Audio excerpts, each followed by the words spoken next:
Happy Good Friday, THF YouTubers. Today we have a 2017 Toyota Tundra, and today we swapped out these ugly factory halogen headlights and retrofitted to the 2019 LED headlights with a daytime running light strip. Guys, this makes this vehicle look completely different. If you have like a 14, 15, or 16, or 17 Toyota Tundra, you can retrofit and make yours look like a 2019 in a matter of 2 hours, guys. So check it out, all right? So again, if you have these headlights and you want to convert to these headlights, you can do it today.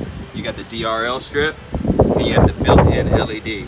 Low beam and high beam LED built in. It's not a bulb that plugs in, it's a bulb that's built in. So if you guys want to take a look at these, you want to purchase these, DM us, message us, call us directly. Let us know, guys. Stop looking basic. Thank you and God bless.